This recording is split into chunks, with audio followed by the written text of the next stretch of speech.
Just like the street lights lit this town, like a fire in a blaze, gotta burn it down. Can't be afraid to leave this out. We got this far, don't know how. I see danger in your eyes. They know we'll burn down the night.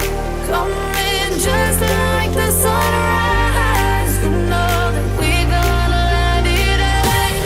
Tonight we gonna let it rain. Tonight we gonna let it rain. Just like the sunrise, we gonna let it rain.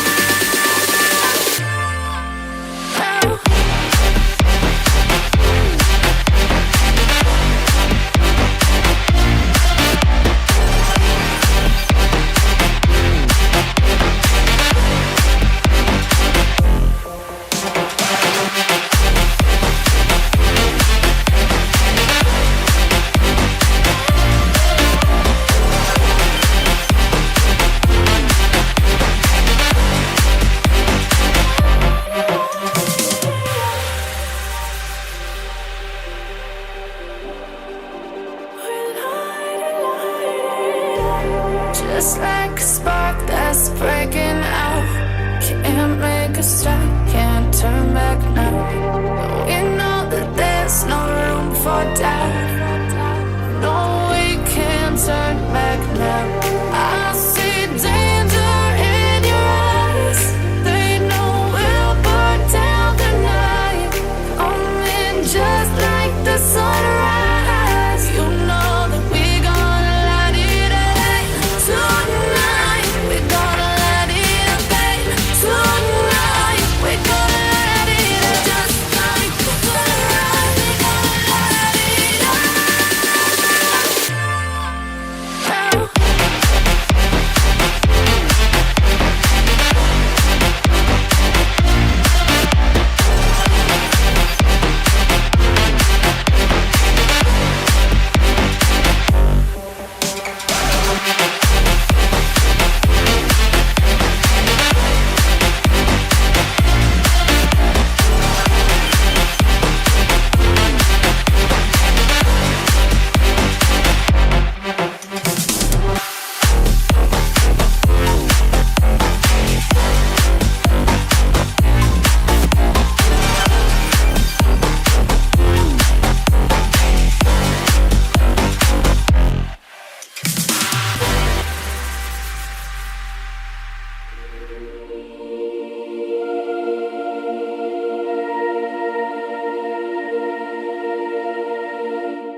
One moment.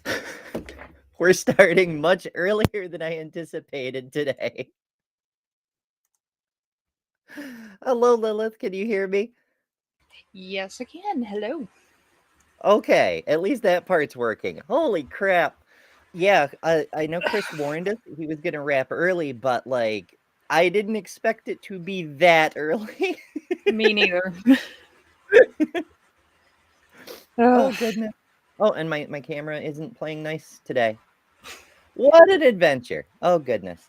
All Hey, right, it's well, been I'm going tech to work issues on this that. whole week. At least with me. Ryan says, Ember, you're looking blue. I'm embarrassed because your makeup is so much better than mine today, Ryan. Hers is always All right, better I'm than going to mine. work on the camera thing, but we don't have to wait on that. Let's see. First, couple of assorted announcements. First of all, happy Wednesday. Thank you all for joining at this literally ungodly hour at this point. It's wonderful to see you all. We do have a fun, adventuresome show planned, but I want to, oh geez, I'm so flustered because this is like not how I planned anything to go. Yesterday we talked a little bit about online store stuff. Now I did get a whole lot of stuff done yesterday. Ryan asked for a PragerU review. I've got that on the schedule. Miranda asked for a part 2 of the sinful list we were covering yesterday, and that's on the schedule. We are now booked with shows scheduled till the end of the month. So please do remember to subscribe and ring the bell so you can join us for all of those. It'll be super fun. Also, we were talking about web store stuff. I used to have a merch store, but I got rid of it because nothing ever sold and it was depressing. But people were demanding things yesterday. And so I actually did come up with designs, but come on, camera. I'm still fighting my technology.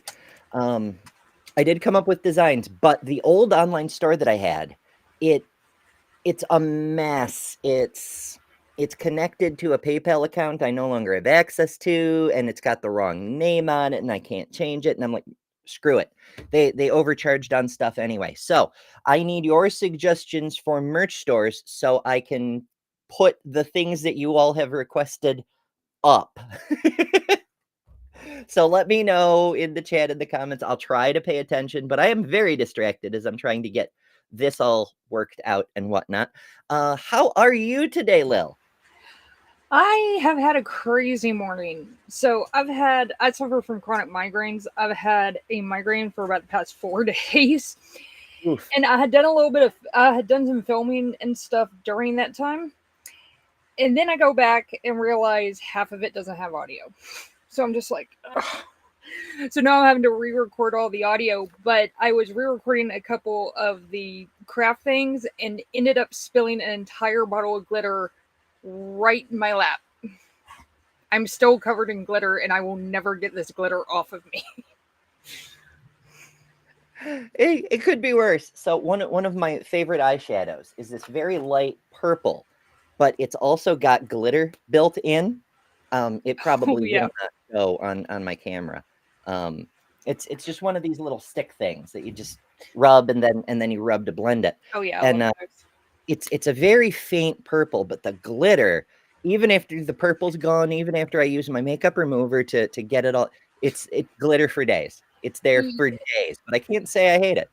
Yeah, like I'm never getting rid of this amount of glitter. Like it just fell right into my lap, fell over one of my dogs, and she's gonna be sparkly for who knows how long. It's just like,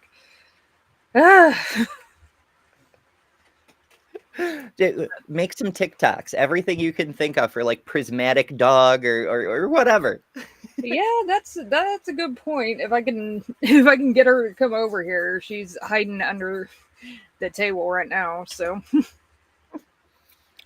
dogs have a talent for getting into things. I suppose just be glad that it's something sparkly instead of something smelly. Yeah, and that's a special. So I have 3 dogs, and my oldest one is this one dog that I've realized she's gotten very good at acting stupid, but she is the most devious dog ever. I swear she will convince my other 2 dogs to do crap that she's not big enough to do, like grab the pizza off the counter. Mm-hmm. And then, of course, the second she grabs a piece, she'll grab it and run away and leave the other 2 dogs to get in trouble for it. I'm just like, I swear, Pixie's putting the other 2 up to this. This is ridiculous. Nicely done. Nicely done. Okay, now that I seem to have the stuff working, mostly. Live broadcasting, folks. Oh goodness. Okay, so I can show you what I have for the design. I stayed up too late last night working on these. The first is people were asking for like the straight up old school. The original thing I put out was the "You Are Better Than Religion" sticker, and adding my channel logo at the bottom thing. Now, the reason it's this size is because this is the same format that I used for the old store I worked with, and you had to do it this size so that it could also go on t-shirts, coffee mugs, whatever. It was a uniform size thing. And I put it this way so that when it got made as a sticker, the bottom half would just be removed. You know what? I should take my overhead thing off so you can see the whole damn thing. Oh goodness. It's a flustercation morning. But there's that one, and it's fine. It's exactly what it needs to be. But then there's this one. This was a request in the chat yesterday. I'm just here for the tangents with our tangent emoji from the live chat, which was voted on by the members, by the way.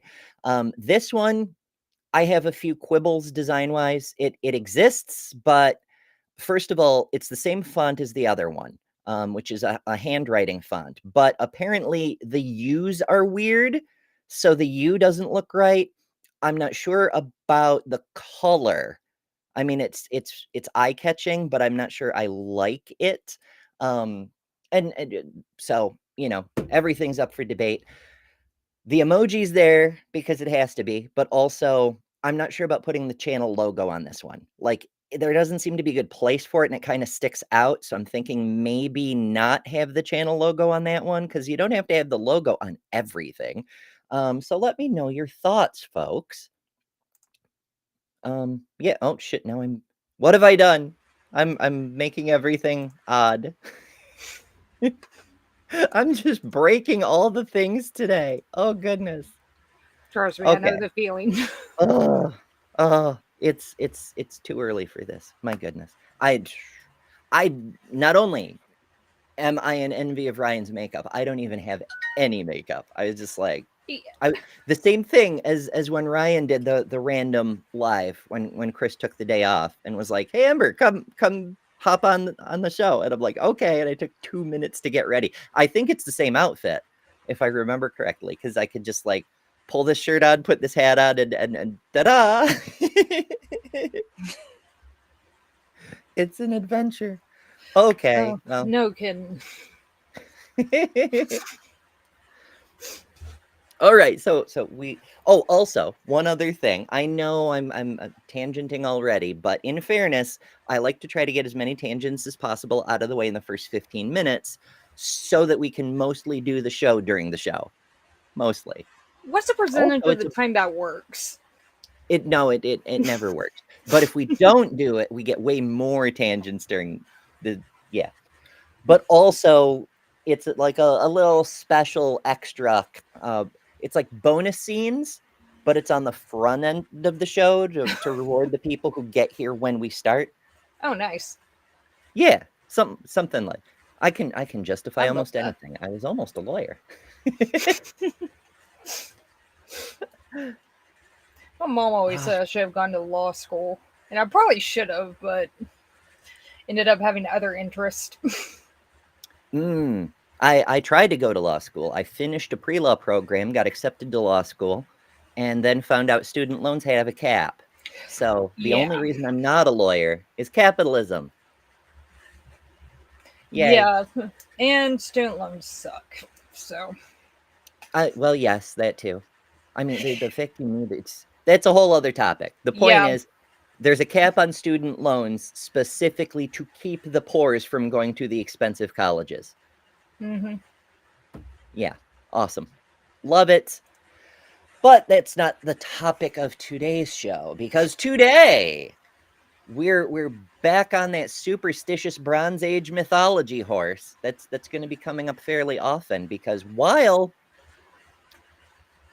combating religion, counter-apologetics is no longer the only thing I do, it's still a big part of what I do. And there's a very good reason, because all the other shit I do, from misogyny to transphobia to harmful conspiracy theories like misogyny, transphobia, and also anti-vax, plus flat earth, young earth, all that other stuff. Anti-science, all that stuff. Yes, they all make the same arguments in the same way for the same reason. And it all of it comes from this. So it's still an important part of what we're doing here. I wish I had time, because Dr. J. Bundy was on Misinterpretations last night, and they were talking about an old ICR video, and they, covered maybe 2 minutes of it, because they're much more interesting than ICR is. But Dr. Bundy said a few really, really important, impactful things. But one of the things that came up, well, it was actually two separate things. First, addiction is a disease. We know this. This has been established science for whatever.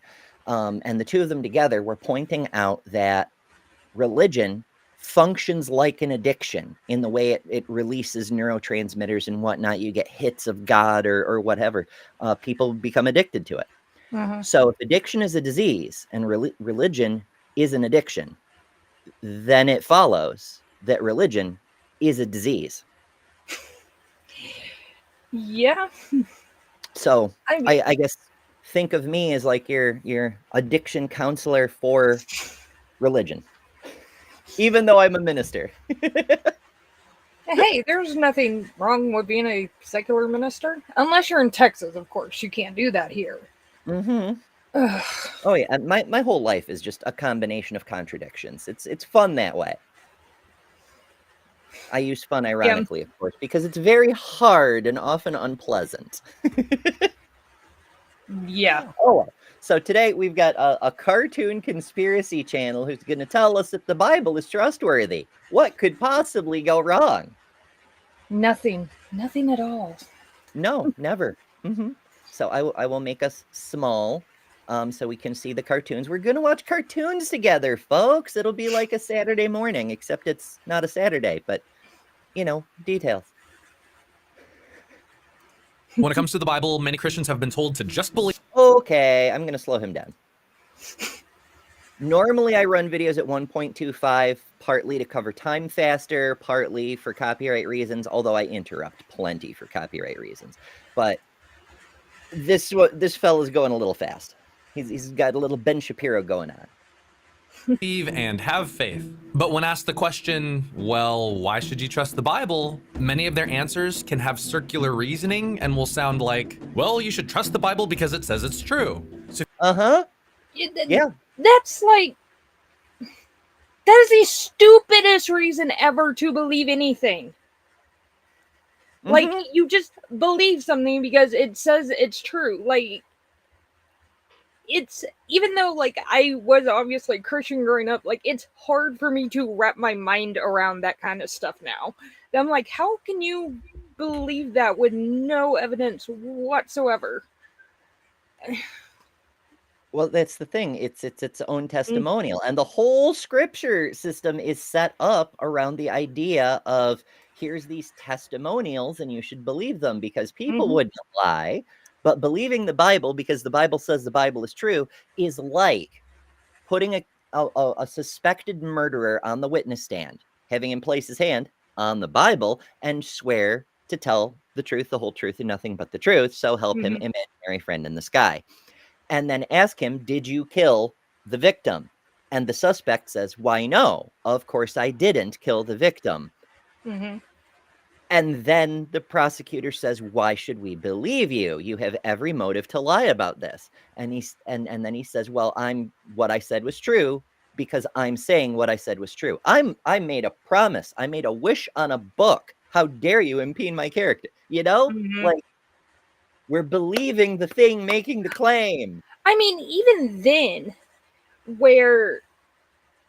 even in that example, there is also such a thing as perjury. If you lie under oath, you can get in a lot of trouble for it. But we had to put that into place because it is super easy to say, hey, just trust me, bro, on this. And people follow that. And people do it without...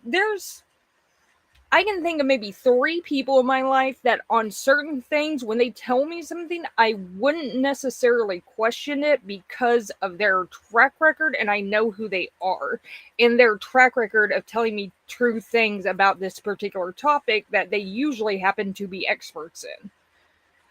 But, like, that's about the only time that you're like, okay, well, this person told me this is their credentials, this is their qualifications... They say it's true. I have no reason to disbelieve them, but I'm not sure. Like, that's about where it needs to end as far as just trusting someone blindly. I'm curious about, perjury is a tangent. People come here for the tangents. But I'm curious, like, if a witness perjures themselves, that's crime, that's contempt of court, it's all sorts of badness. But what if it's a prosecutor? Because, like, yeah, there's laws for that too. Like, there's also on top of that, they not even like laws either. They also have like ethics and stuff that they can get their law license revoked real quick if they're shown to do certain things. You would think, but you might be mistaken. So, okay. Well, half of Trump's lawyers had their law license revokes that were doing the 2020 election shit. Like, most of them got their law license revoked. I don't know. I But haven't heard about that, but I do know about attorneys who've definitely done some shady shit and didn't. Yeah. Not to get too far into the weeds in a story, but there was a point several years ago where I got called as a defense witness in a murder trial. And the prosecutor, because I was a defense witness, didn't even bother with the case, but tried to immediately ad hominem me. Like, it was the first thing he asked was, "So you have degrees in thing, whatever." And I said, "Yes." And he said, "So you did dissertations to obtain those degrees?" And I said, "Yes." And he says, "Were those dissertations peer reviewed?" Because he knows the jury has no idea how anything works in higher academia. And I'm Yeah. like, that's not how that works. You don't submit you could, if you wrote it up as a paper and sent it to a journal, you could submit your dissertation, but that's not how the dissertation process works. But I couldn't explain because I'm a witness. I'm only allowed to say yes or no, Yeah, exactly. Oh, yeah, and they know that crap too. They know that you're not able to comment on it. Yeah, so he's deliberately misrepresenting Mm-hmm. the process of getting post-grad degrees in order to impugn my credibility, to present me as a liar to the jury Mm-hmm. as a way of dismissing what I had to say. It's Yeah. very ad hominem. It's like, oh, this person is saying stuff that I'm saying isn't true, even though it is true, and Mm-hmm. therefore you can't trust anything they have to say. Yeah. It's fucking what it was so frustrating because I almost got into a fight with the judge, and the worst part is this is one of those really, really local judges that should not have been in charge of a murder trial. Yeah. Who got elected. It's a part-time judgeship, like 12 hours a month normally kind of thing. And he happened to be the local butcher. No legal experience at all. He just wanted the extra cash from officially being the town judge, Like, Yeah. what are we doing? It baffles me. Most places, like, you don't even have to have a law degree to be a judge if you're like an elected judge. And it's just like, if you're a judge, you should at least have to know what the damn laws are. That and would how be to apply them. nice. But I mean, But- we expect the police to know what the laws are, and we'll see how well that works half the time.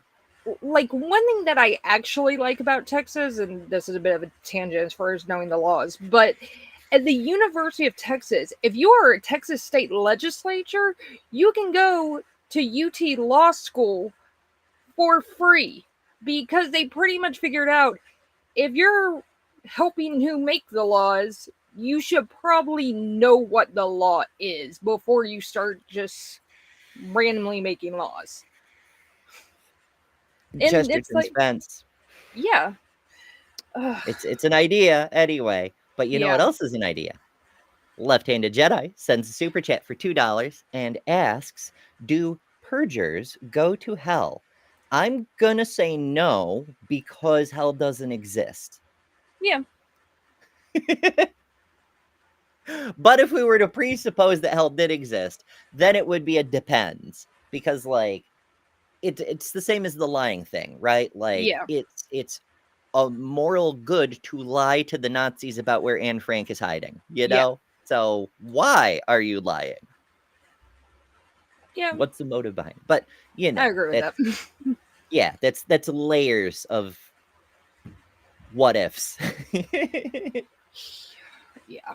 If you've ever asked yourself this question or have doubted the Bible at all, or have been just told to just believe, know that you're not alone. In fact, this is one of the most important questions that you could ever ask, and it's one that Christians have wrestled with for centuries. And So that's why I picked this video. I mean, the cartoons are fucking fantastic, but it opens up with what appears to be a critique.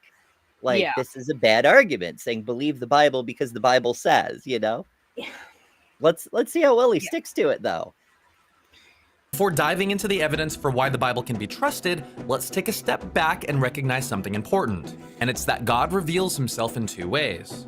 Yes, forget about evidence for a minute. We don't need evidence. First, we need to frame the perspective. Well, this is our first big red flag. No kidding. Like, if you could show it, then just show it. Just do the evidence thing, you know? Oh, First, he reveals himself generally through creation, history, and human conscience. And this is what we call general revelation. And it's why people throughout history have always had a sense of God's existence. However, I like that one cartoon. First of all, reveals himself two ways, but we get three bubbles. But that one bubble where the person is thought bubbling, infinity equals God, that's an interesting one, because it seems like so many theistic arguments, from C.S. Lewis to random assholes on YouTube, whenever they find infinity showing up in nature, instead of doing the correct thing and saying, I must be formulating the problem incorrectly, they go, oh, there's an infinity. It must mean God. yeah. And the thing that drove me nuts about that is, like, the first thing he said is, people find God in science. And I'm sitting there like, oh my God, no. Like, it's completely antithetical to science. And even if there was a God or was not, science doesn't answer that damn question. It just doesn't. Because it deals with the natural world, not the supernatural. Yeah, and on that note, my unfinished song says, even if hell did exist, no court on this planet can enforce that as a penalty. It takes an ultimate judge to enforce ultimate penalty, I guess. I don't. Would that even be the ultimate penalty? This is another thing Jay Bundy often says, and others as well, but it came up last night on Misinterpretations show, which was a fun show, and you should all go watch it after we're done here, of course. He said, we do have evidence that people create gods. We have no evidence of gods creating people. Like, even the most devout believer will freely admit every other god everyone has ever believed in was made up by people. It doesn't compute that so was theirs, but whatever. There are clear artifacts of human invention within religion. Like, God's powers are limited based on what his followers could imagine. He can only do things they dreamed of. He cannot do things they never imagined. And hell demonstrates that, because that was the limit of human imagination at that point in history. What is the worst thing possible? Infinite torture. Are there worse things? Probably, even if I can't think of them. But the fact there is a limit, and it's at the limit of human imagination, is pretty freaking weird. Yeah. Especially when you see some of the, like, pseudoscientific. I've been kind of on a pseudoscience debunking kick lately. But if you see especially some of the pseudoscientific stuff that people come up with, it's like, how... I mean, first off, I look at it, I'm like, how is that even possible? And two, like, how the hell did you just randomly come up with this? I don't understand how their brains work.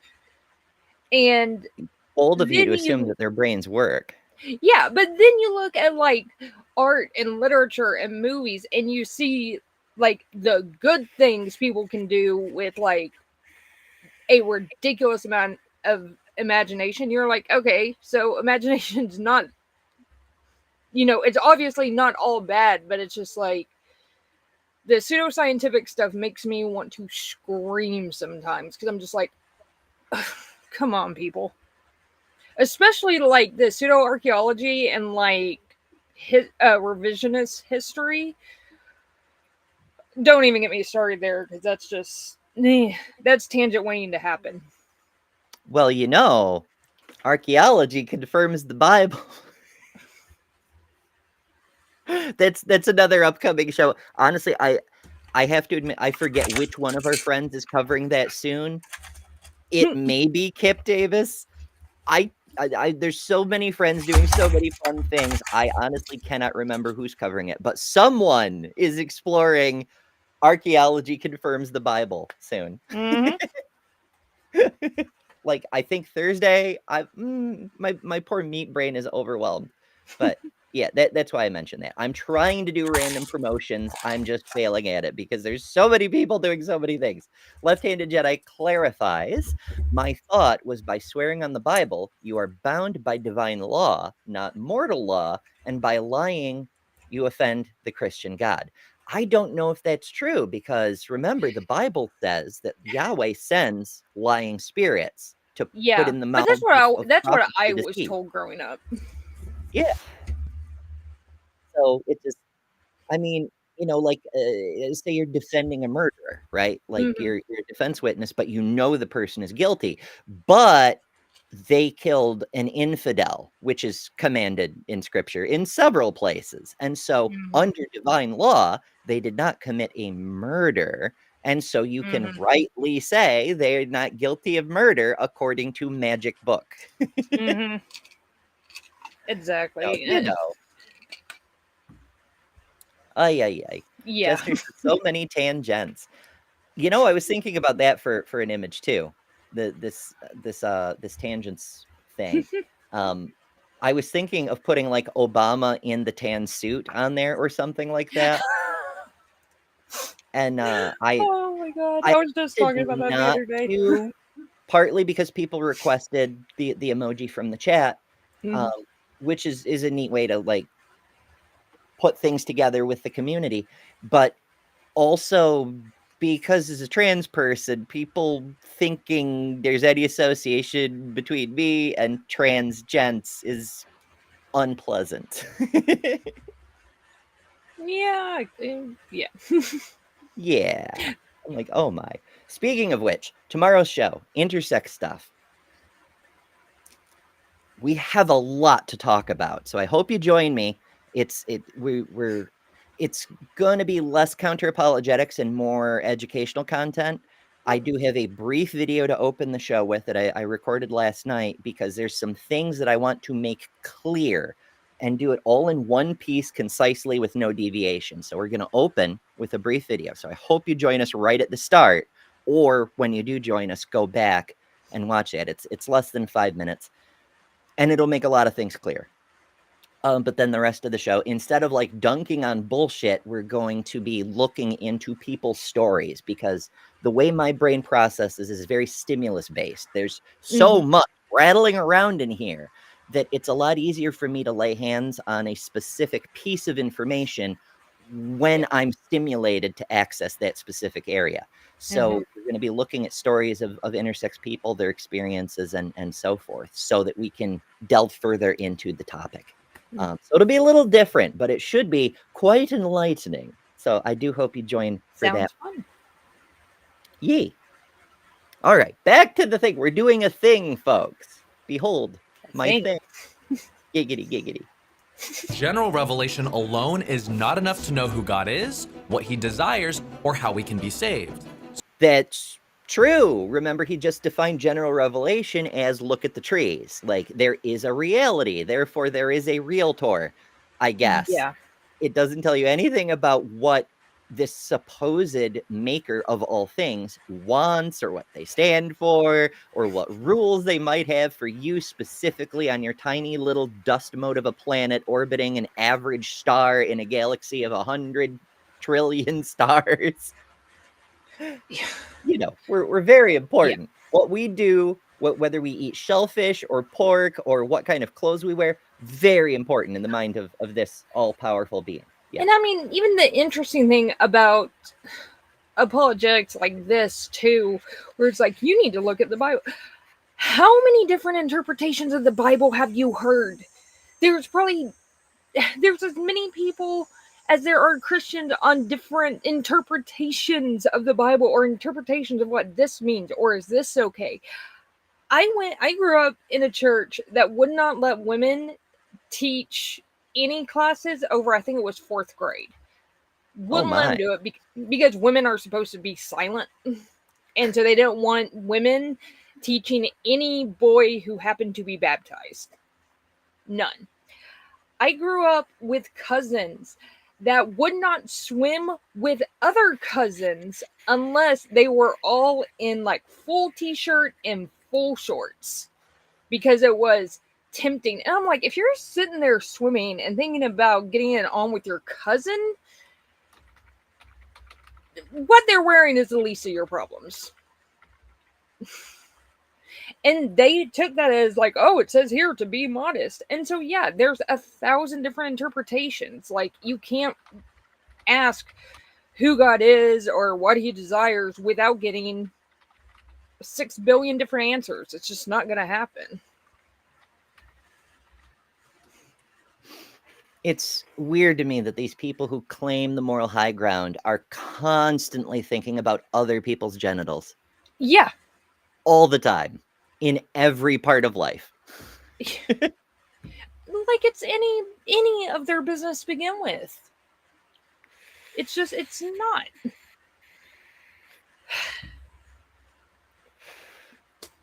It's weird. Maybe that's why they do the book club thing, because they're like,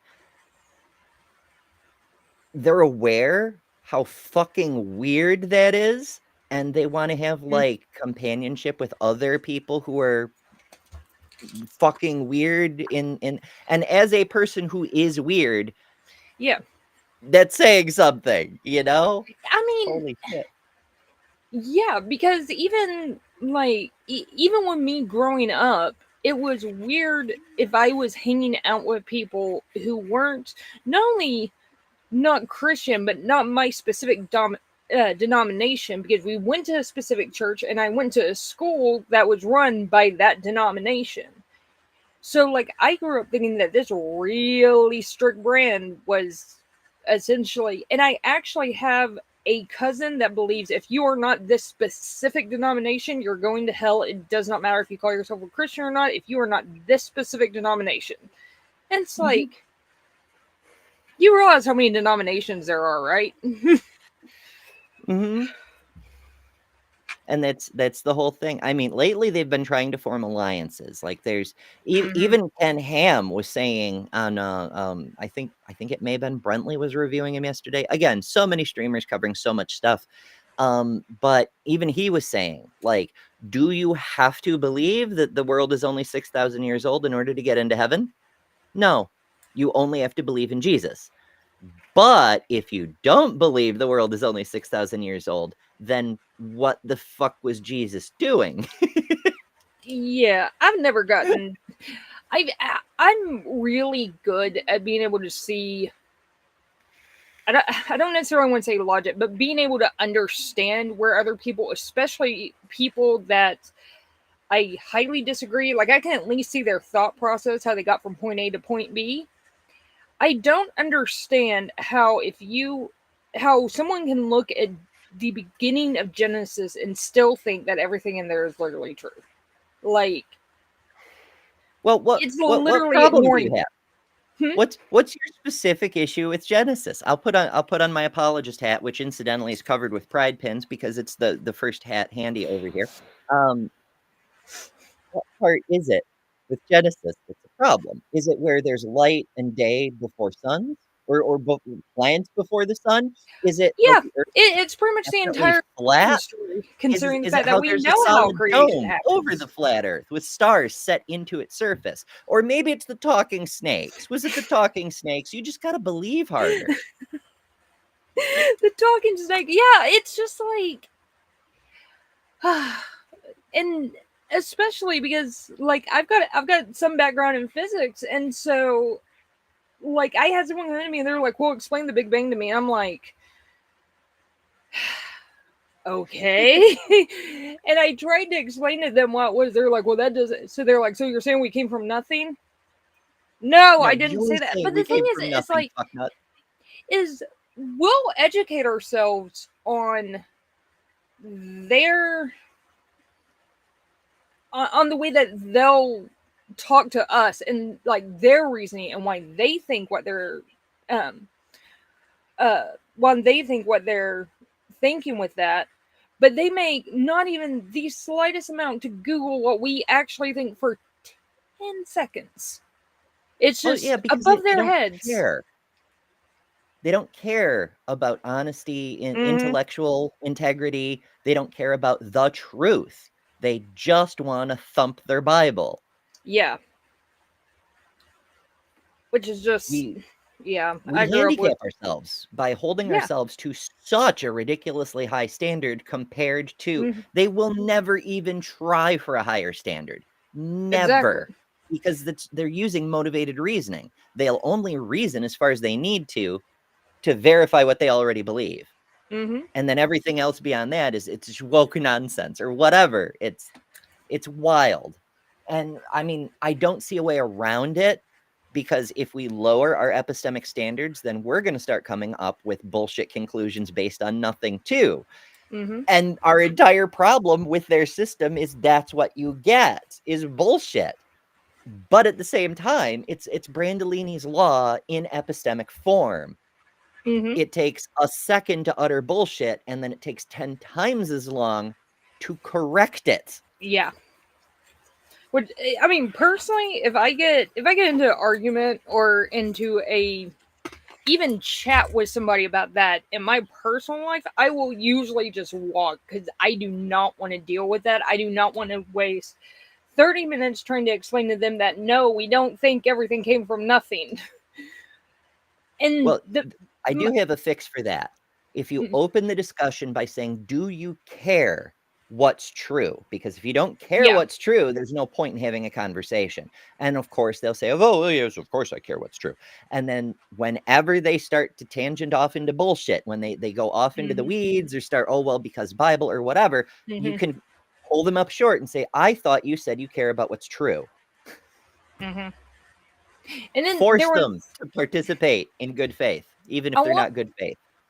I want to say it was DeGrasse Tyson who said this, but somebody said this a while back, that if you're in a debate or argument with somebody and they're arguing some BS that isn't true, the best question to ask them is, what one piece of evidence would convince you that you are wrong or convince you that this is true?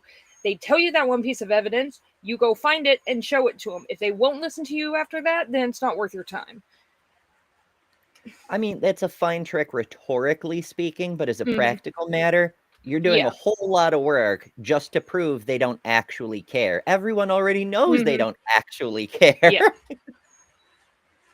Yeah, I mean, some people it's worth making the effort for, to at least see if they'll actually listen. But most people, I'll let somebody else handle that who has a better temperament. Yeah, that's another facet is temperament. Like, you don't have an obligation. There's so much of this, we have to stand our ground and defend the truth. You don't have to engage with these bad faith motherfuckers. It's not your job. Nobody's paying you. You don't have to. Protect your mental health, save yourself some time. I mean, if you're in the mood, if you enjoy it, by all means go nuts. I'm not saying don't. I'm just saying don't feel like you have a moral obligation, because they're not good faith. You don't owe them anything, because they're not even willing to bring integrity to the table. But you know who is willing to bring integrity? My Unfinished Sock, who sends a super chat for $2. Thank you so much. And says, don't make BS conclusions. Like and share the stream instead. And that's good advice for everyone. Please do press the buttons. This is the subscribe button, the like button, that helps. But also the share button, the most underutilized button in all the YouTubes, and yet the one that can make the biggest difference. Take this video or other videos that you like and send them to people who might enjoy them. Or send them to people who might hate them, because sometimes those people need some damn facts. Hell yeah. So that's why God also gave us special revelation, which is his direct communication through prophets, apostles, and ultimately through his written word, which we have recorded in the Bible. So that's the how do we know that, though? Because even our cartoon friend here will freely admit most prophets are false prophets. We just go a little bit further and say all the prophets are false prophets. But like, how do you know your prophets are right and others aren't? Well, as it happens, Ye Old Magic Holy Book offers a criteria. It says if they make prophecies that don't come true, they're false prophets and not speaking on behalf of Yahweh. And do you know who made a prophecy that didn't come true? A little fella named Jesus. He said Yeah. that the various events of the apocalypse he was preaching about would come to pass before his disciples passed. And that didn't happen. So his prophecy is false. He is a false prophet. Christianity specifically debunks itself. I love it. Oh, goodness. My Unfinished Sock says, can you put Lilith's links in the chat? Is your new channel address working? I have not changed it. I have not changed the name on it yet. It's just youtube.com/@Stardust Lilith. Okay. And yeah. Yeah, we can put that in. Lilith's changing the channel name. It's going to be Lil of All Trades in a few days. Okay.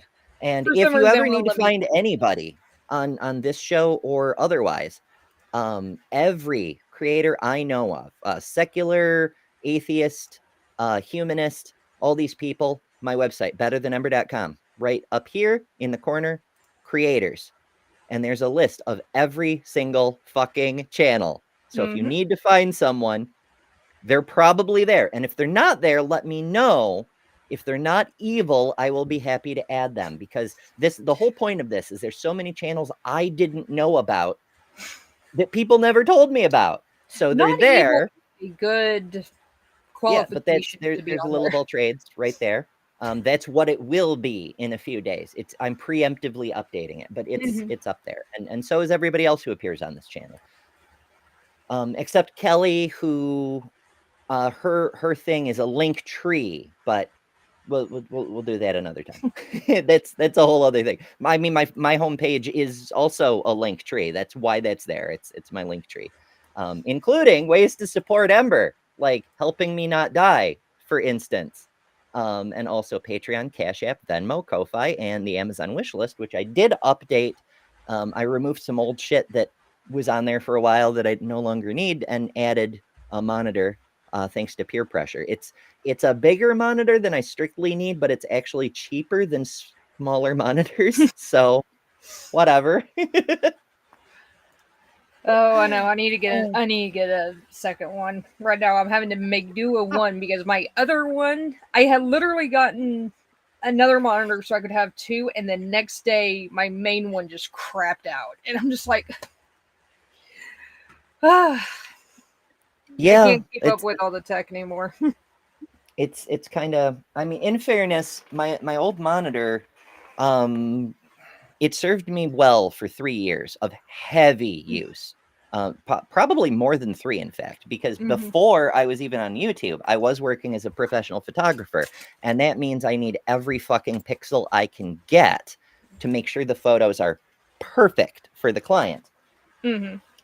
And so, yeah, I was using it very heavily for hours and hours, almost every day.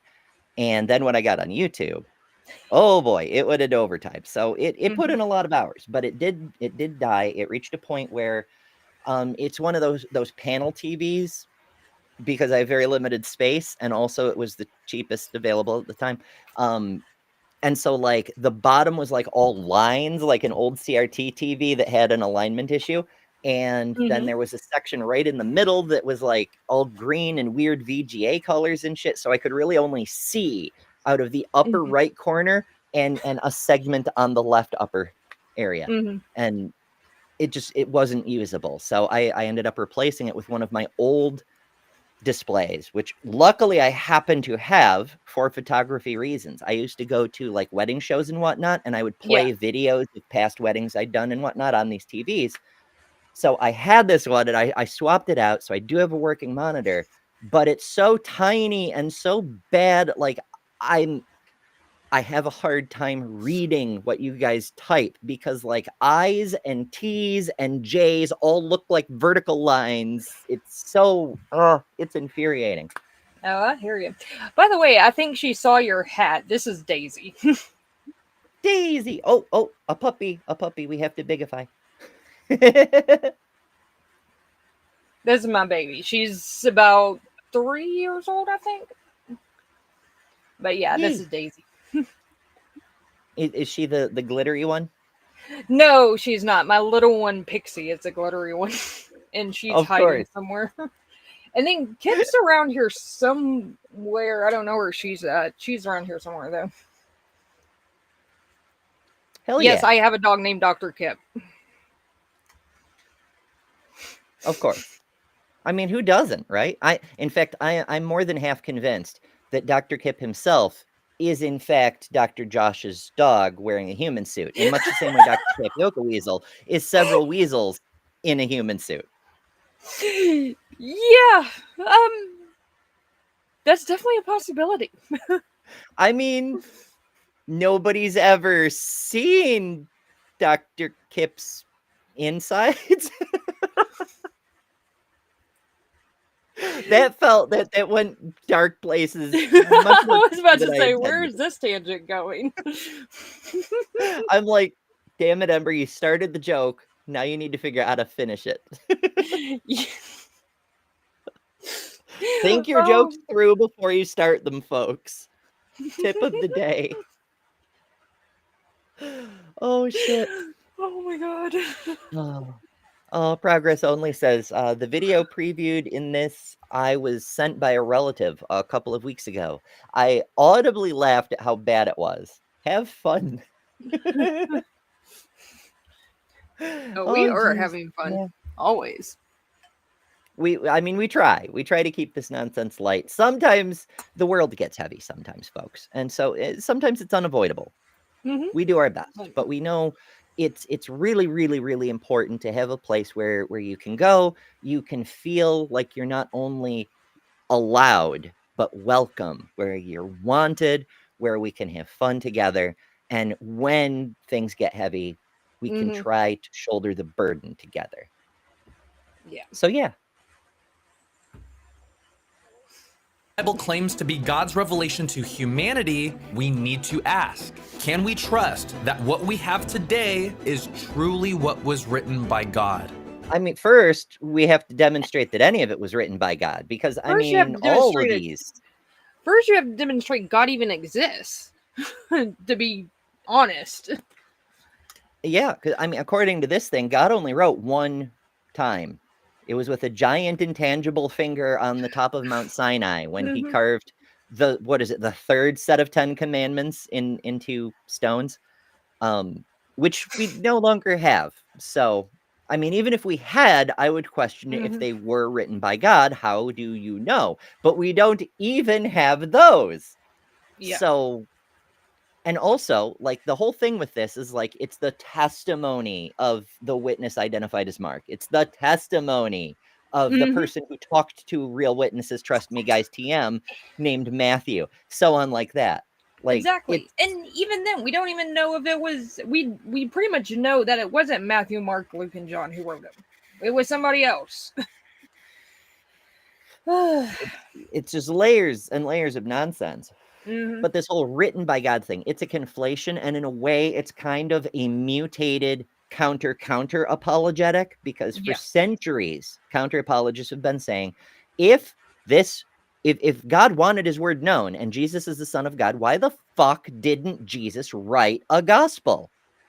Yeah. And so their counter to that was, oh, well, God, like, inspired the people who did write, so Jesus didn't have to. Because if you consider, like, the Holy Spirit channeling through Paul, then it's like God writing it. And since the Holy Spirit channeled through all the authors, whoever the fuck they are, then effectively God wrote the whole thing through puppet magic.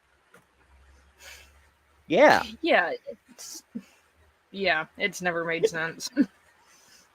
Not then, not now. But yeah, so that's why that's there. It doesn't even survive surface level scrutiny, but it's there because of previous counter apologetics. So occasionally they do not exactly learn, but sometimes adapt. So for those of you who are questioning the Bible, know that there are specific reasons why people can trust it. So with that said, let's cover the first one. Hey Impact family, thanks for watching our videos. If you haven't already, please consider liking and subscribing. And if you're interested in supporting our channel further, you can click the Become a Member link in the description below. Oh, hey! Oh no. Did you know you can become a member? In Yes, fact, do it. we're doing a member stream today, 6 p.m. Eastern time. Woohoo! We've got a whole bunch of stuff. First of all, I've got a few things for the consideration of the group, such as potential changes to emojis, stuff with the online store that we already talked about a little bit, topics for future videos, plus also I have bits and pieces of videos that we didn't get to finish on a show, but I really want to finish. And member streams are open panel. Anybody who's a member, because only members can see the damn things, anybody who's a member is welcome to join and participate in the thing, and it'll be really fun. So I hope you join us, and I hope you consider becoming a member so you can join us. And that's just one of the many, many perks of membership. Speaking of joining things, we have a wild deviant. Hey! Maybe. All right, we'll give Deviant a minute to figure out audio. I was having trouble with video earlier, but I mean, she's here in spirit at least. And hopefully we'll hear from her soon. All right, let's. Can you hear me? There you are. Hey! Turns out No. you always need to check your settings. Oh, I know. I know. I mean, I got a surprise, like I was saying earlier. Normally we go at 11 a.m., but we also go like right after the damn show. And Chris, the host of the Daily Atheist Morning Show, mentioned at the start of his show that he might wrap up early today. But normally when he says that, he takes off sometime between 10:30 and 10:50. And so I wasn't especially worried. And then all of a sudden at the top of the hour, he's like, okay, we're done. Bye. Shit. Now, I didn't have to hurry up and go live. I could have just waited till 11. But he made a big deal of saying how the damn show stream would redirect over here. So I wanted there to be a show here to catch people. Wee. Oh god. All right. Yeah, you have fans in the audience. Equus says Yay! that. Jester, of course, is fucking thrilled. Oh, Jester's the best. Jester's Yeah. up.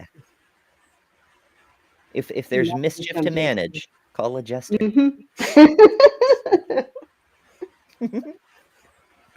All right, so let's forge ahead while we have the momentum or something. For the price of a coffee every month, you can support the work we're doing to bring kingdom content to people all over the world.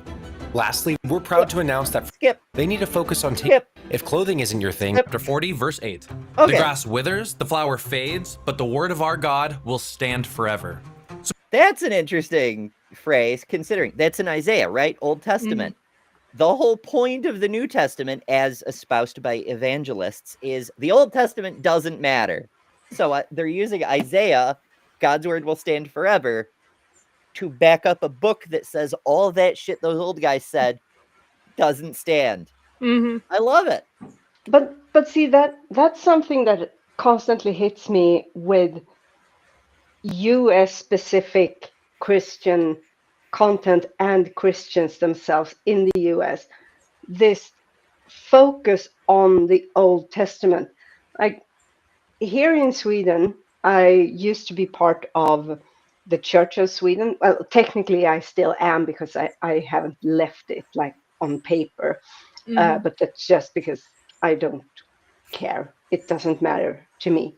And also once I die, it will be cheaper for those I leave behind. Anyway. A lot of people do. I mean, as far as I know, Jimmy Snow is still a Mormon. It may have changed in the last couple of years, but the last I knew, he'd done his level best to get excommunicated, but they would not take him off the church rolls.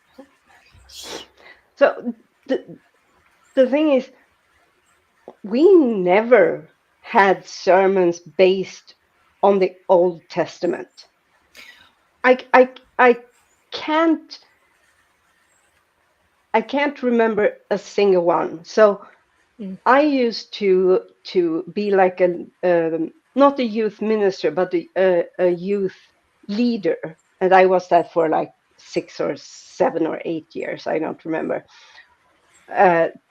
So like teaching those who are going into confirmation about the Bible. And sure, I will have to say, I know nothing about the Bible at that point. I read it, but I did not understand one iota of what I was reading because it didn't fit with what I was told about it. But to the mainstream Swede who is still a Christian of some sort, and even to people who are ordained priests in the church, the Old Testament is like the prequel, and it's based on its myth. We don't teach about the global real flood, or I say we because never mind. You have to realize I come from a very different culture than you guys. Religion in Sweden is not at all what it is in the US. First of all, it's private. So asking someone if they are Christian, it's a very personal thing, and it's like asking, "Did you go poop this morning?" to someone you don't even know. You don't do do that too. Yeah. It's like keep it to yourself.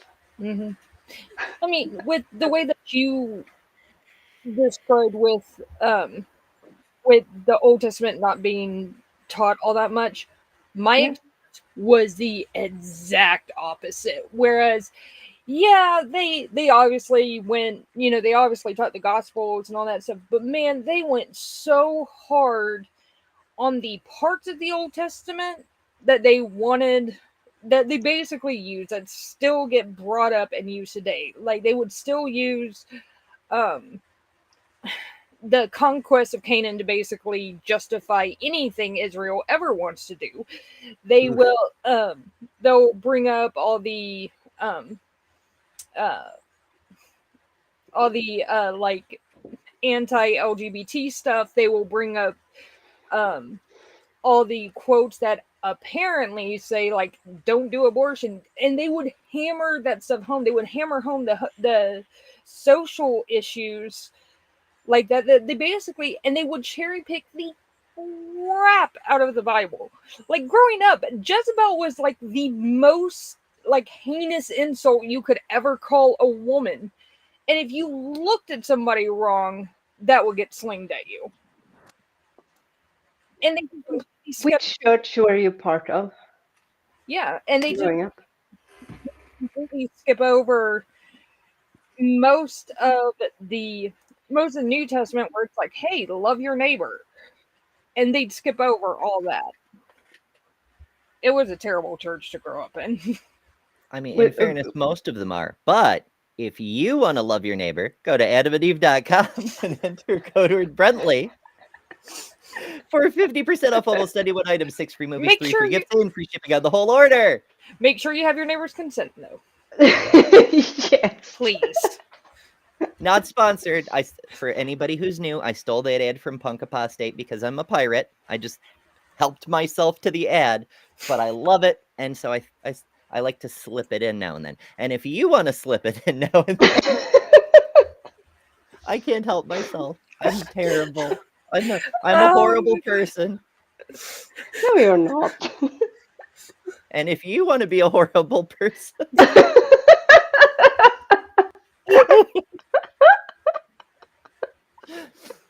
oh my.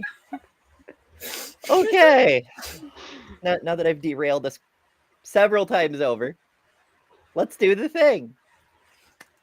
Before we give you guys some reasons to trust the Bible outside the Bible, I do want to quickly mention that God's word will stand forever.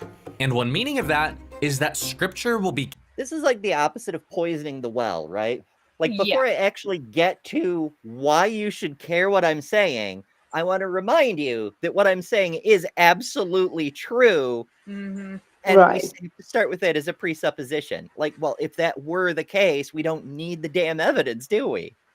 And Holy Mhm. crap. that's what my first thought was, he's like preempting it with, before I tell you, as you said, before I tell you why you should trust it, you need to trust it. Ooh, I have a good one. So, Okay. opposite of poisoning the well, flavoring the Kool-Aid. Ooh, That's a good that's a good one. Gestures like Ember's idea of piracy, the act of stealing an ad so someone else can make money. Mhm. Listen, I may be the most terrible pirate you've ever heard of, but you have heard of me. Of Vastia Lovers. And if you want to get real, oh no, that's a different website. That crosses to. You know what? I'm not even. Nope, I'm not doing. No. carefully preserved throughout time, and that's what we see today. You see, for the New Testament alone, we have over 5,800 Greek manuscripts, along with more than 10,000 Latin manuscripts. Cool. Guess Wait, how many Okay. copies of Spider-Man there are? exactly. This says it's just throwing big numbers at people Mhm. as if that mattered at all. I mean, what can we actually, if I were to go into my professional mind that has been asleep for many, many years and go, okay, so we find, let's say in one spot, I'm out digging somewhere, and I found thousands of copies of something. What can I say about it? I can say, A, it existed. B, it probably was very important for some reason. And I would probably stop right there if that's all the information I had. Or it was, I mean, being popular is a version of something being important, of course. That's it. It doesn't mean it's true, whatever's written on these ostrakas or whatever it is I have found. It could also be just a freaking textbook, like how you learn how to, let's say you find in 2,000 years, you find the remains of what once were a preschool. And you find all of these books where the kids have over and over again written the same A, like copying. You have the big A on top, and then you underneath it you write the same A 100 times to get it right. Mhm.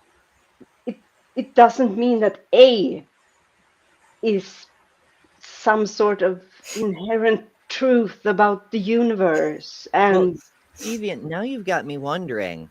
Like, scholars make a big deal out of the fact that there's this fish symbol all over ancient Christian holy places. I wonder if that isn't so much a representative of a holy symbol or a version of the Greek alpha to be representative in a holy way, as new priests who were naughty, who had to do that thing where you have to write over and over on the chalkboard or whatever.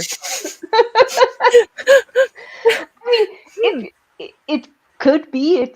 It depends on. I mean, when we interpret archaeological, what's the word? Artifacts. We have to see it in the context of where it I mean, simple things like what's the color of the earth around it? Yeah, that helps. It, Sure. Mm-hmm. Technically, yes. We Chris wrapped early and was sending people over, so I'm like, you know what? We're starting early today. What could possibly go wrong? And then my camera didn't work. So you missed a whole bunch of technical flubs. But also, one thing that I wanted to show you specifically, because you were one of the people who asked for this, is I did set up designs.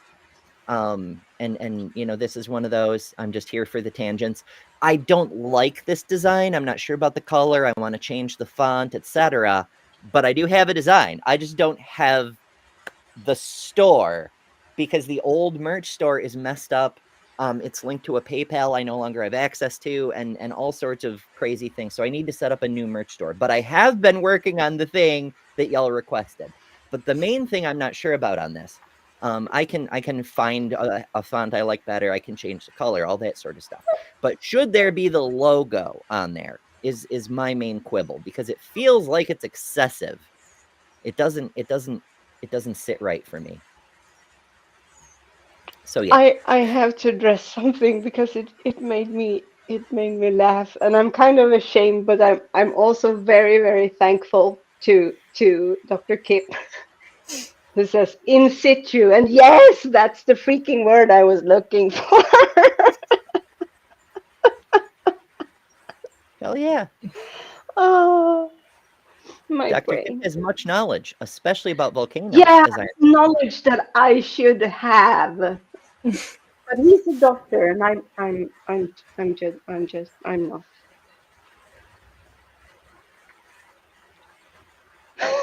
Well, also there's the language thing. Granted, that one's a Latin term, but like the way terms get used in other languages isn't necessarily always the same. Like in English, we like to make pretense. So when we want to get especially pompous, we'll pull out the Latin phrase book, you know?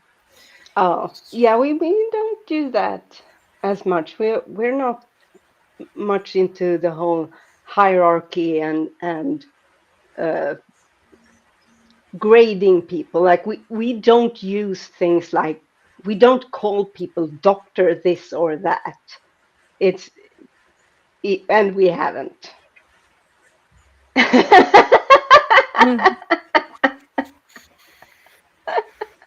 Are you though, Kip? Are you?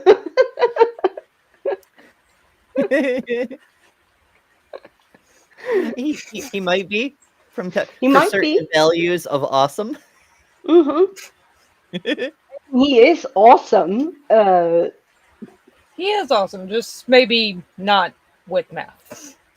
Well, no, there's a motivating factor for a lot of these things. You know, Kip's referencing the bonus stream that Maya put together yesterday, where he and Dapper and I guess Kelly was there but left before Jeff and I showed up. Yeah, we were talking about the 4chan pipeline business, and you know, he mentioned that he's really, really good at math when sufficiently motivated, and I very much relate to that. As many of you know, I used to be a Big Bang denier. I thought it was people trying to put Genesis into physics, and so I fought against it. And in the process, even though I have degrees in physics, I had to learn so much very specific math about cosmogony to like really understand what the CMBR was and why it mattered and so forth. And I mean, yeah, the math for a physics degree is brutal, but it's super rewarding if you can do it. Like my my son's debating right now on either going to school to be an astrophysicist or a paleontologist. And it's like, well, do you like math? Because that's going to depend on which one's going to be probably more up your alley. Yeah, they all involve math. And the math isn't bad when it's something you're interested in and passionate about. It's just the tool you use to get the job done. The real question is, do you want to stare at stars, which granted I love doing, I think is amazing, but you really should only do it if you really, really want to, or do you want to dig in the dirt and play with old bones? My Taking the best dirt, friend taking painted the this for my dirt. birthday because she knows I love black holes. So Valid. Black holes are nifty. yeah, they are. That's actually because I was debating on what I wanted to go into, and I ended up going into history. I know it's a complete 180, but I was actually going into astrophysics to study supermassive black holes. So I've kept up with all that and all the literature and all that stuff for years since I got out of college. Yeah, it's an interesting field, and I mean that in every possible sense of the term, because what we consider to be a black hole doesn't really make sense in normal Newtonian physics. Yeah, like I've had to explain to one of my friends, okay, like it's not actually an object, but we refer to it like an object because of X, Y, and Z. And they're so like, I don't get it. I'm like, I'm not the best person to explain this to. I can't always explain it as well as I would like. Ooh, left-handed Jedi poses a possible solution to the young one's dilemma is how about astroarchaeology? And astroarchaeology is a real thing, or we call it space archaeology. But it's not what people usually think Hey, when you Esther. just say the words. There you go. What are we looking at here? Kip's map. Is that like the Oh, it Sword looks like Coast pointillism. or Middle Earth? No, it's Israel. Ancient Israel. Oh, The map of course it would be, He wouldn't was it? asking what it looked like, or how his ability to do geography was. I mean, I want to point out that me not being able to see at all what it was had nothing to do with Kip's drawing skills. It had 100% to do with all I could see was big pixels and blur. So Yeah, it's not the best camera in the world, and I'm a little shaky. Astroarchaeology sounds like a David Astroarchaeology.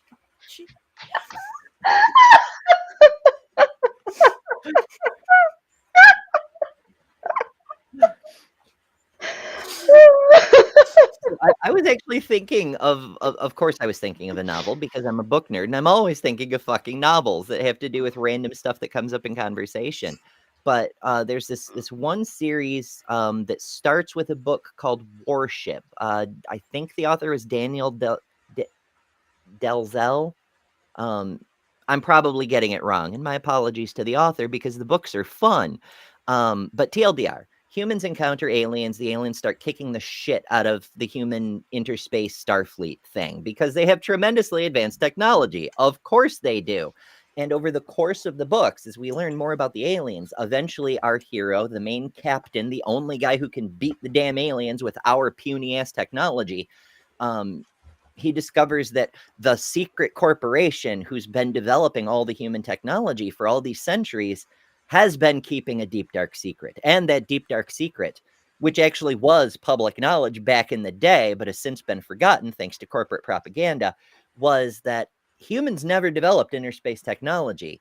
We found a crashed spaceship on one of Jupiter's moons and reverse engineered interstellar capable space technology from the alien ship. So we've always known there were aliens with much more advanced tech than us and different aliens than the ones we're currently fighting. But like this whole humans are all alone in space thing, from the dawn of interstellar flight, we knew that wasn't true, but we hid it.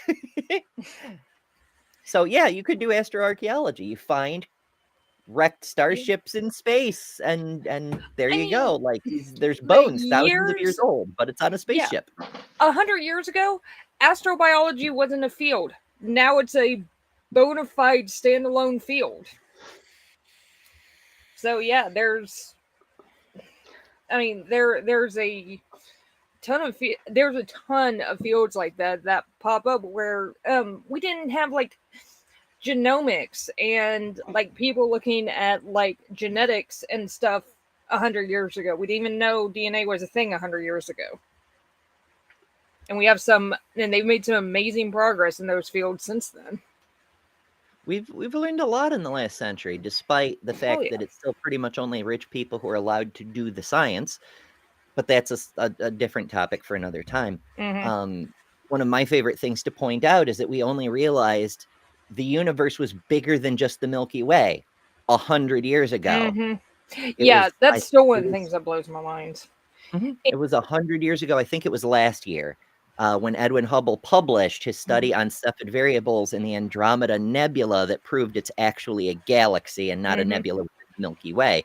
And literally, our knowledge of the universe grew by more orders of magnitude than it ever had in history before. Yeah. Fucking cool.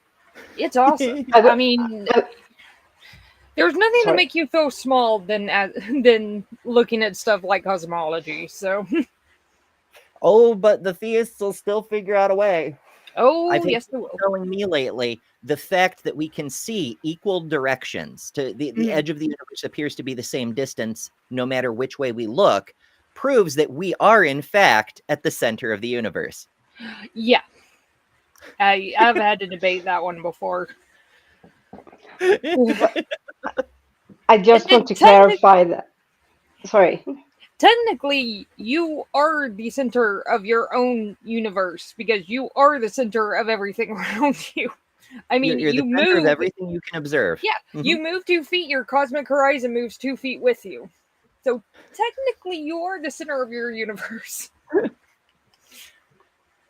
I'm also my own center of gravity, but I'm working on that. I've been trying to lose weight. Oh my goodness. I haven't gotten the motivation yet. It's hit or miss. My big struggle right now is the health issues. You know, it turns out getting stabbed several times and then having multiple abdominal surgeries really impedes your ability to exercise. But I'm doing my best. I had a very nice walk last night while I was listening to Misinterpretations show featuring Dr. J. Bundy. I am never going to stop with random plugs, and y'all love it. I know you do. Before we go on, I really want to clarify because it's going to bug me if I don't. Space archaeology is not performing archaeology on other planets or the moon or whatever. It's just using satellites and things like that to look at archaeological sites from above. It provides a different perspective. We can see formations in the earth. It's just like going up in an airplane to look at how vegetation has been able to take root deeper where there has been human activity and fresh soil has piled on. I'm not describing this the best way, but it's the same. We just go higher up, and that makes it us able to see things more clearly. Just want to get that one out of the way so there are no people don't think, oh, there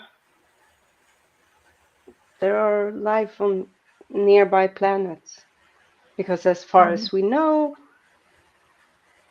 there is not, at least not life that would leave archaeology for us to investigate. Yeah, it's I mean, we could, if we find stuff to look at, but we are finding like ancient Mayan cities from space by, I mean, this isn't a photo exactly. I just Googled an example real quick, but we like see disturbances in the ground and in the structure of the forest and whatnot. And we're like, oh, maybe we should go look. It looks like there might have been a city there. And then we go look and there was a city there.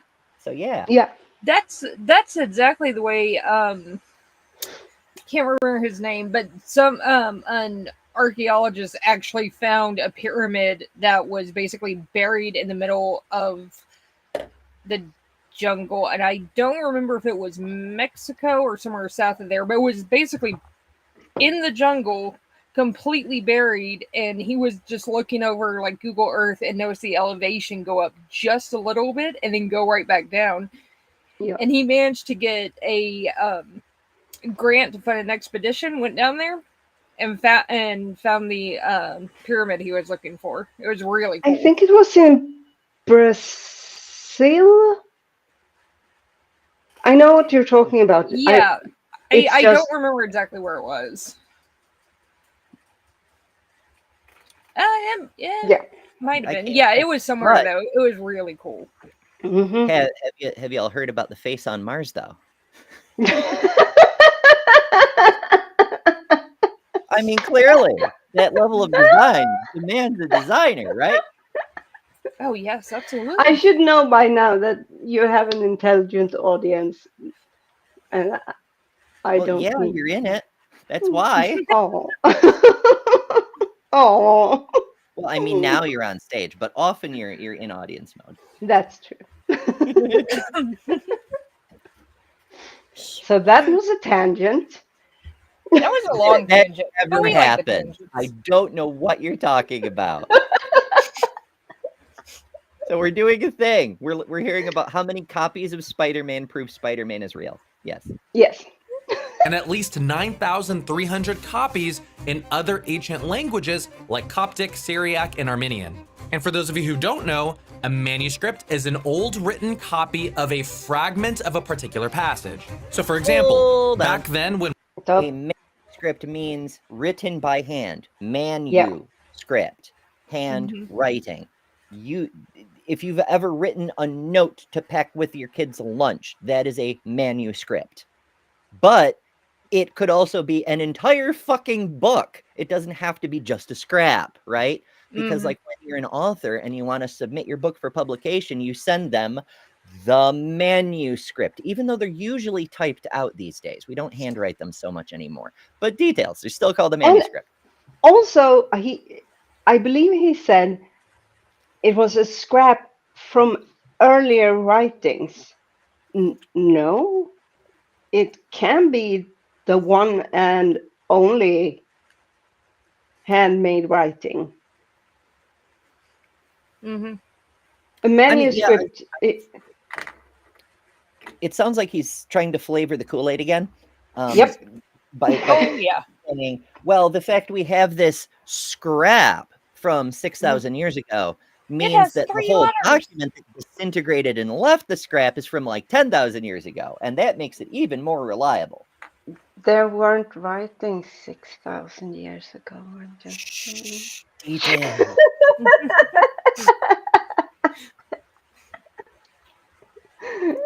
Paul wrote his second letter to Timothy, which we know as 2 Timothy, the letter was sent around AD 67. And since believers understood Paul to be an apostle, they copied his letters so that they could continue to be encouraged by them. So because early churches didn't have email, screenshots, or texting, many early Christians would rewrite the letters of prominent believers so that their churches and families can have them. So as well, that doesn't really do. I mean, people today copy chain emails, forward this to 10 relatives, or your puppy will come down with the sickness and sing like David Draymond, which would be really fucking cool. But I digress. Kip points out the vast majority of New Testament manuscripts post-date the 4th century CE. They are pretty useless for establishing the state of the text in the 1st century. Yes. I mean, they're not flawless, these copies that we have. Quite the opposite. Or quite, but there are examples where we see real life, like where the text has been revised or changed and then re-changed back to the something else. It's not perfect. Kip also points out virtually no scholars think Paul wrote 2 Timothy. It was written in the early 2nd century. It's more fan fiction. It's fan fiction of the fan fiction. And It's the 50 Shades of Grey of biblical literature. the guy in the video even said, he kind of told on himself, because he said, because they considered Paul to be an apostle, they trusted his words, yada, yada, yada. Sure, they might have considered him to be an apostle. It doesn't say F all about the truth of the claims made in the text. Right. Nothing. The imams considered Muhammad to be the prophet of Allah. The fact they considered him to be the thing doesn't mean anything about the veracity of the actual claim. Some people consider Trump to be the next Messiah. Some people consider him to be the Antichrist. I'm sorry to have to bring that ugly name into our lovely discussion, but hey, any don't chance use that to claim him language on my fucking channel. I will not have this house sullied with that reprobate filth. Hey, I'm deviant. True. It's right in the name. It's right there. Exactly. It's what I do. Time passed, a bunch of people would write all these copies of the Gospels and the letters that were written to the churches, and over time, these copies would be translated into other languages. And it's important to note that all these manuscripts or written copies were consistent with each other. So they were not. No. I mean, like, it's great he's pointing out that we don't have originals. We have copies of translations of copies of other translations. Like, oh my, it's a mess. And if you've ever, there's a running internet game, like take your favorite song lyrics and put them in Google Translate and convert them to like, Chinese and then back to English and see what happens. And it's always hilarious because translation is not a one-to-one thing. Because words aren't absolute values, and the only difference between languages is just vocabulary. What's the word for table? Words represent concepts, and it's the whole concept that gets translated because languages are different.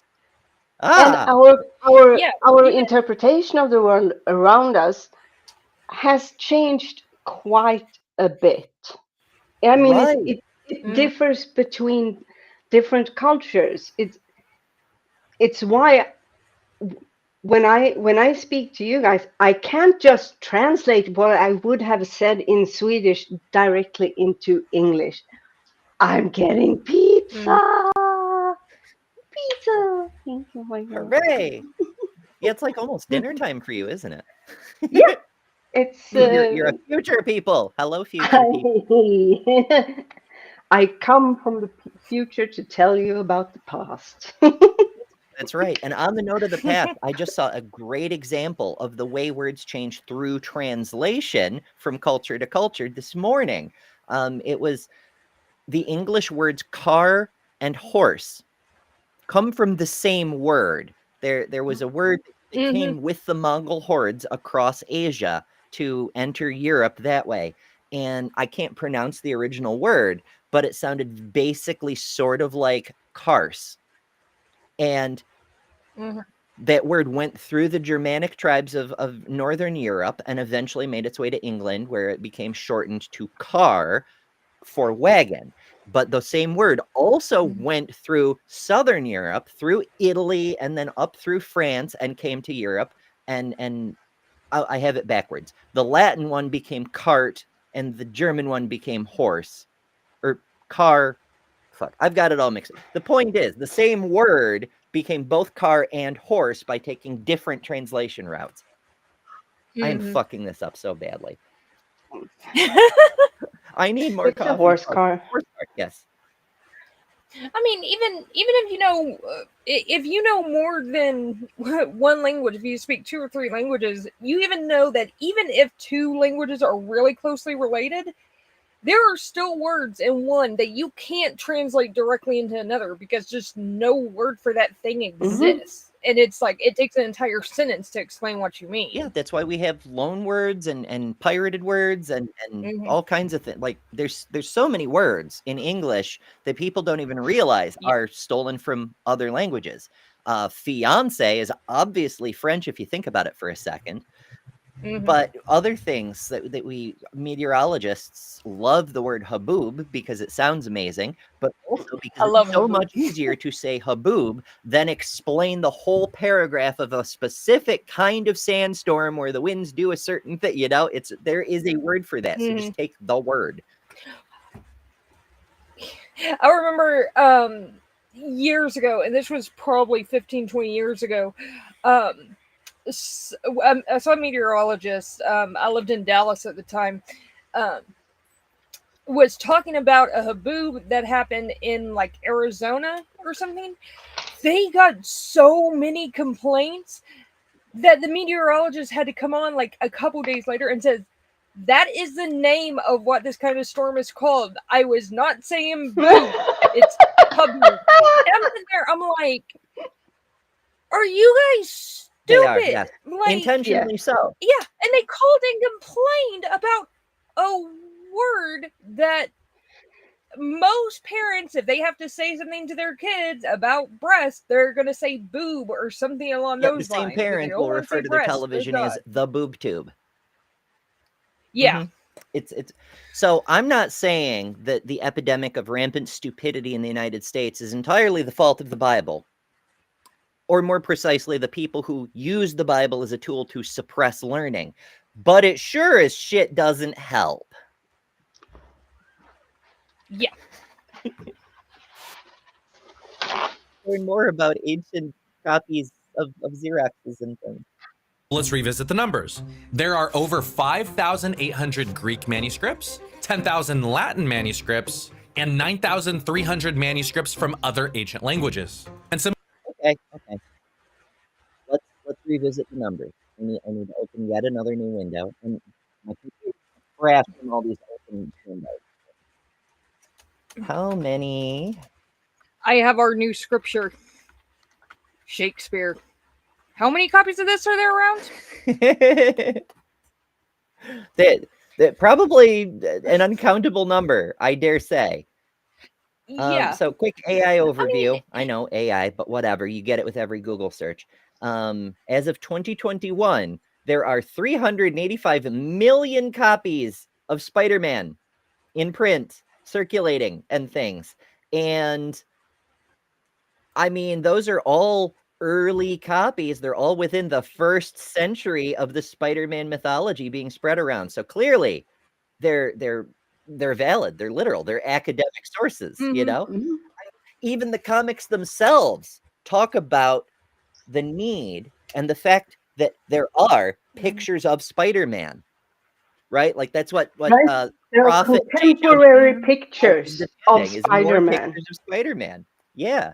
So we know it's attested within the scriptures themselves that there are pictures of Spider-Man, and therefore Spider-Man is real, right?